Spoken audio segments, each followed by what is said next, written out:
আখি তার ভেরিফাইড পেজে একটা পোস্ট শেয়ার করেছে।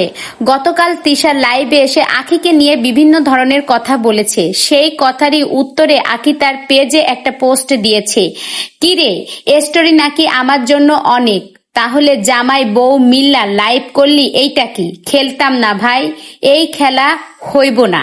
আখি তার পেজে এইরকমই লিখেছে।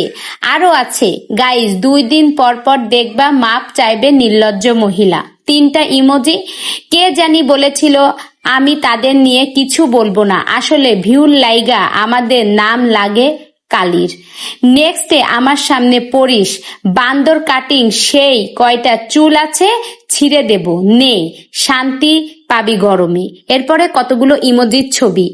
তোর তো আমাকে নিয়ে ভিউ করে খেতে হয়, আর আমি যে তোরে নিয়ে স্টোরি দিলাম এটা তোর জন্য অনেক।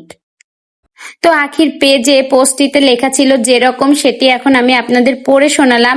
আয়াসের পরে এই চশমাটা কিন্তু অনেক সুন্দর। আমি আমার ছেলের জন্য এরকম সুন্দর একটা কালো কালারের চশমা নিয়ে এসেছি।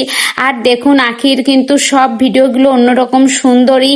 আখির চুল কাটাটাও কিন্তু অনেক অনেক সুন্দর হয়েছে। আখির পরা এই ড্রেসটা এত সুন্দর, চাকরিজীবী আপু এবং কলেজ পড়ুয়া আপুদের জন্য কিন্তু এই ড্রেসটা বেস্ট হবে এই গরমে। ড্রেসটা কিন্তু পরে খুবই আরামদায়ক, কাপড়টা অনেক সফট।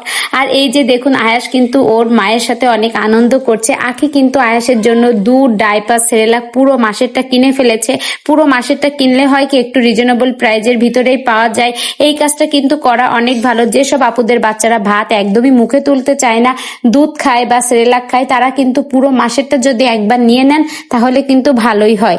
তো বন্ধুরা, এই ভিডিওটি আপনাদের কাছে কেমন লাগলো? ভালো লেগে থাকলে অবশ্যই একটা লাইক করে আমার সঙ্গেই থাকবেন। আর আয়াসের চশমাটা কেমন লাগতেছে একটু বলবেন।